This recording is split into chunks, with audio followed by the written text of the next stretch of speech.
आज हम पढ़ेंगे मूल कंसेप्ट। डिस्क्लेमर, इस वीडियो में आपको जो भी बताया जाएगा उसे कृपया करके आप अपने घर पे फिर से एक बार ट्राई करें। तो आ गए आप। इस वीडियो में हम मूल कंसेप्ट के बारे में बात करेंगे एंड मैं ये गारंटी ले सकता हूँ कि इस वीडियो को देखने के बाद तुम मूल कंसेप्ट से रिलेटेड किसी भी क्वेश्चन को सॉल्व कर पाओगे।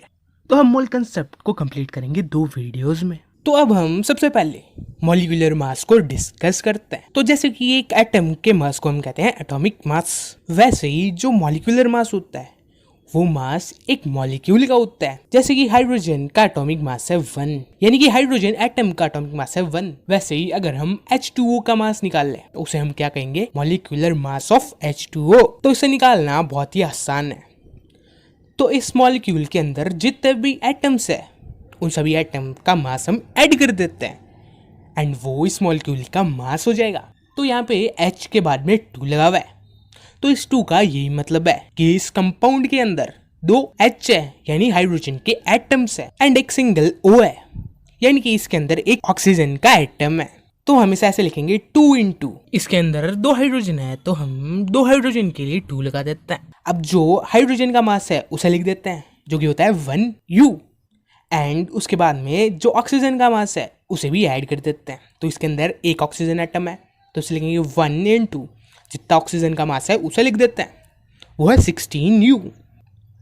तो 2 और 16 को अगर हम ऐड करें तो हमें मिलेगा 18। तो वाटर के मॉलिक्यूल का मास होता है 18U। तो ये होता है मॉलिक्यूलर मास जो कि एक मॉलिक्यूल का मास होता है।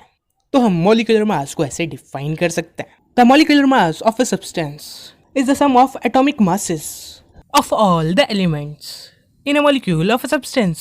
तो जो ये मॉलिक्यूलर मास होता है वो एक सब्सटेंस के मॉलिक्यूल का मास होता है एंड वो मास हम कैसे निकालते हैं, उस मॉलिक्यूल के अंदर जितने भी एटम्स होते हैं उन सभी का जो एटॉमिक मास होता है उसे ऐड कर देते हैं एंड वही बन जाता है मॉलिक्यूलर मास उस मॉलिक्यूल का। तो जैसा कि H2O के अंदर वाटर एक सब्सटेंस था एंड वाटर H2O के मॉलिक्यूल से बना हुआ है, तो हमने H2O का मास निकाल लिया एंड वो कैसे निकाला, जिसके अंदर जितने भी एटम्स थे उन सभी एटम्स का जो एटॉमिक मास था उसे हमने ऐड कर दिया एंड वही से निकल गया हमारा मॉलिक्यूलर मास H2O का। तो हम CO2 का मॉलिक्यूलर मास भी निकाल के देखते हैं। तो CO2 के अंदर O के बाद में 2 लगा हुआ है यानी कि यहाँ पे 2 ऑक्सीजन एटम्स है। तो CO2 के मॉलिक्यूल के अंदर 2 ऑक्सीजन एटम्स है एंड एक कार्बन एटम है। तो इसका मॉलिक्यूलर मास निकालने के लिए हम जो इसके अंदर एटम्स है उनका एटॉमिक मास ऐड कर देते। तो कार्बन का मास होता है 12U एंड जो ऑक्सीजन एटम होता है उसका मास होता है 16U। तो इस पूरे का मॉलिक्यूलर मास इन दोनों का सम होगा। तो CO2 का atomic mass 1 × mass of carbon यानी एक कार्बन एटम का मास एंड उसके साथ हम 2 × मास ऑफ ऑक्सीजन एटम यानी 2 ऑक्सीजन एटम का मास, क्योंकि इसके अंदर एक कार्बन एंड 2 ऑक्सीजन है तो इन्हें हम ऐड कर देंगे। तो 12 × 1 क्या होगा 12 एंड 16 × 2 क्या होगा 32। तो अगर हम 12 और 13 को ऐड करते हैं तो जो CO2 का एटॉमिक मास होगा वो होगा 44U यानी कि यूनिफाइड मास, जो कि हम AMU की जगह पे यूज करते हैं। तो जो एक CO2 का मॉलिक्यूल होता है उसका मास कुछ 44U के बराबर होता है। तो कुछ कंपाउंड्स ऐसे भी होते हैं जो मॉलिक्यूल्स के अंदर एग्जिस्ट नहीं करते, यानी कि जैसे CO2 के अंदर C एंड 2 ऑक्सीजन का ये मॉलिक्यूल बन गया। तो कुछ कंपाउंड ऐसे होते हैं जो ऐसे मॉलिक्यूल नहीं बनाते, तो वो कंपाउंड्स बनाते हैं क्रिस्टल्स। तो उन कंपाउंड्स को हम कहते हैं आयोनिक कंपाउंड्स। तो आयोनिक कंपाउंड्स होते क्या है, आयोनिक कंपाउंड्स ऐसे कंपाउंड्स होते हैं जिनके अंदर आयंस होते हैं। आयंस क्या होते हैं, आयंस कोई भी चीज जिसके अंदर चार्ज है उसे हम आयन कहेंगे। तो आयोनिक कंपाउंड्स क्रिस्टल्स की फॉर्म में एग्जिस्ट करते हैं, ना कि मॉलिक्यूल्स की फॉर्म में एग्जिस्ट करते हैं। जैसे कि ये है NaCl, यानी NaCl क्या है, एक आयोनिक कंपाउंड है। तो हम इसका मास तो निकाल नहीं सकते, तो उसके लिए हम क्या करते हैं कि जो NaCl का फॉर्मूला है उसके अंदर जो जो एटम्स है उनका मास निकाल लेते हैं। तो Na का मास होता है 23 एंड जो Cl होता है, क्लोरीन होता है, उसका मास होता है 35.5। तो हम मास ऑफ NaCl क्या होगा 1 × mass of Na plus 1 × mass of Cl। क्योंकि यहाँ पे एक Na का एटम है एंड एक Cl का एटम है, तो ये हो जाएगा 23U प्लस 35.5U, जिन्हें ऐड करने पे हमें मिलेगा 58.5U। तो हमने NaCl का मास निकाल लिया 58.5U। तो हमने ये मास कहाँ से निकाला? हमने ये मास इस फॉर्मूले से निकाला, ना कि मॉलिक्यूल से, क्योंकि मॉलिक्यूल की फॉर्म में तो एग्जिस्ट ही नहीं करता। हमने ये मास फॉर्मूले से निकाला, तो इसे हम कहेंगे फॉर्मूला यूनिट मास। जो NaCl है वो मॉलिक्यूल नहीं बनाता, वो क्रिस्टल के अंदर होता है। तो ऐसे कंपाउंड्स के लिए हम जो फॉर्मूला होता है उससे ही उसका मास निकाल देते हैं।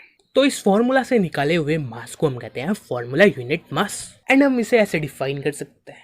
The formula unit mass of a substance is a sum of the atomic masses of all the elements in a formula unit of a compound। यानी कि जो फॉर्मूला यूनिट मास होता है एक सब्सटेंस का, वो उस कंपाउंड के जो फॉर्मूला होता है उसके अंदर जितने भी एटम्स होते हैं उनका जो एटॉमिक मास होता है उसका सम होता है। तो हम सिर्फ और सिर्फ आयोनिक कंपाउंड्स के लिए फॉर्मूला यूनिट मास का यूज करते हैं, एंड जो मॉलिक्यूलर मास होता है एंड फॉर्मूला यूनिट मास होता है उसे कैलकुलेट करने का तो एक ही तरीका है, जैसा कि अभी हमने करा। बस फॉर्मूला यूनिट मास ऐसे कंपाउंड्स के लिए यूज होता है जो क्रिस्टल की फॉर्म में एग्जिस्ट करते हैं, ना कि मॉलिक्यूल की फॉर्म में एग्जिस्ट करते हैं। तो ये हो गया फॉर्मूला यूनिट मास।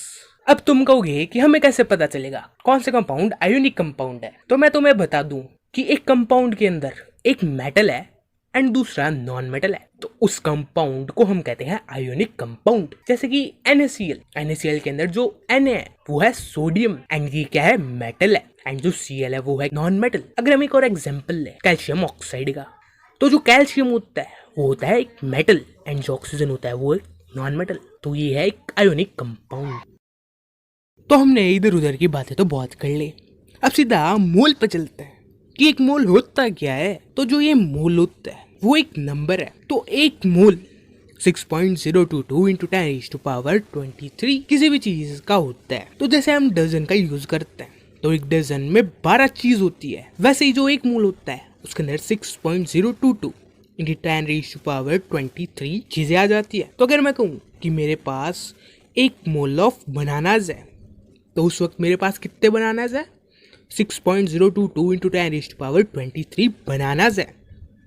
जैसे ये डजन वाले केस के अंदर होता है, एक डजन में 12 बनानाज होते हैं, तो ये मोल डजन की तरह तुम देखो, तुम्हारे कोई प्रॉब्लम नहीं आएगी। तो जो ये 6.022 इंटू 10⁻23 है इसे हम अवोगाद्रोस नंबर कहते हैं। तो अगर मैंने कहा मेरे पास एक मोल ऑफ एटम्स है, तो उस वक्त मेरे पास 6.022 इंटू 10⁻23 एटम्स होंगे। एंड अगर मैंने कहा कि मेरे पास 1 मोल ऑफ मॉलिक्यूल्स है, उस वक्त भी 6.022 इंटू 10⁻23 मॉलिक्यूल्स होंगे। तो मोल 6.022 इंटू 10⁻, पार्टिकल्स होता है। अब ये पार्टिकल्स एटम्स भी हो सकते हैं, मॉलिक्यूल्स भी हो सकते हैं, या फिर आयंस भी हो सकते हैं। तो जैसे एटम के लिए हम एटॉमिक मास यूज करते हैं, मॉलिक्यूल के लिए मॉलिक्यूलर मास यूज करते हैं, वैसे ही जो मोल होता है उसके लिए हम मोलर मास यूज करते हैं। तो मान लो कि मेरे पास एक मोल ऑफ एटम्स है, तो वहां पे मेरे पास 6.022 इंटू 10⁻23 एटम्स है। एंड अगर मैं उन सभी एटम्स का मास निकालूं, यानी एक मोल ऑफ एटम का मास निकालूं, तो वो कहलाएगा मोलर मास। एंड इस मोलर मास के भी 2 टाइप्स होते हैं, एक होता है ग्राम एटॉमिक मास एंड दूसरा ग्राम मॉलिक्यूलर मास। तो इन दोनों टर्म्स को देखते हैं। तो जो ग्राम एटॉमिक मास होता है वो हम एटम के लिए यूज करते हैं।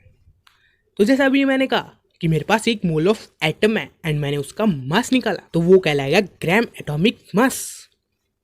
एंड अगर एक एटम की जगह मैं मॉलिक्यूल को ले लूं एंड एक मोल ऑफ मॉलिक्यूल का मास निकालूं, तो उस वक्त वो बन जाएगा ग्राम मॉलिक्यूलर मास। कई लोग कहते हैं कि नाम में क्या रखा है भाई, पर हमारे इसके अंदर नाम में तो सब कुछ रखा है। ग्राम एटॉमिक मास यानी कि एक मोल ऑफ एटम का मास, एंड ग्राम मॉलिक्यूलर मास यानी एक मोल ऑफ मॉलिक्यूल का मास। तो ये तो क्लियर होगा। अब तुम कहोगे कि कैसे हम gram molecular mass and gram atomic mass निकाल सकते हैं। तो इसके लिए तुम्हें कुछ नहीं करना, सिर्फ जो एक एटम है उसका जो एटॉमिक मास होता है उसकी जो यूनिट होती है उसको ग्राम में चेंज कर देना है। तो एक एग्जांपल देखते हैं। तो अगर मैं ग्राम एटॉमिक मास निकाल लूं हाइड्रोजन का, तो हाइड्रोजन का जो एटॉमिक मास होता है वो होता है 1U। तो अगर हम ग्राम एटॉमिक मास निकालें तो जो U है उसकी जगह हम जी लगा देंगे यानी ग्राम लगा देंगे तो ये बन जाएगा 1 ग्राम। तो जो हाइड्रोजन का मोलर मास होता है वो होता है 1 ग्राम। तो ऐसे हम जो U है उसको G से चेंज कर देते हैं एंड वो बन जाता है मोलर मास। तो अगर कहीं पे mass of hydrogen is equal to 1U तो तुम ये समझ लेना कि वहां पे बात हो रही है एटॉमिक मास की एंड वो मास एक हाइड्रोजन एटम का है। और कहीं पे ये लिखा वो mass of hydrogen is equal to 1 gram तो ये समझ लेना कि वहां पे मोलर मास है। एंड एक मोल के अंदर 6.022 इंटू 10⁻23 हाइड्रोजन के एटम्स होते हैं।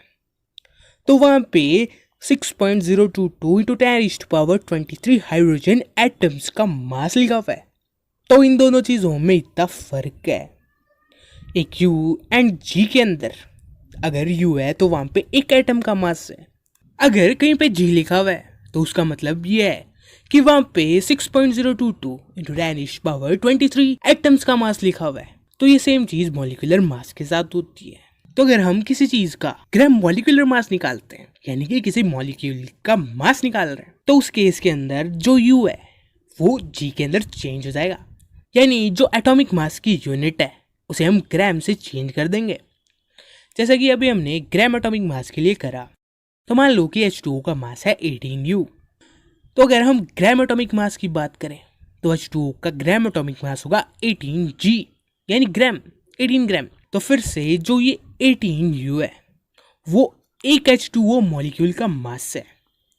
पर जो ये 18G है ये 6.022 इंटू 10⁻23 H2O मॉलिक्यूल्स का मास है।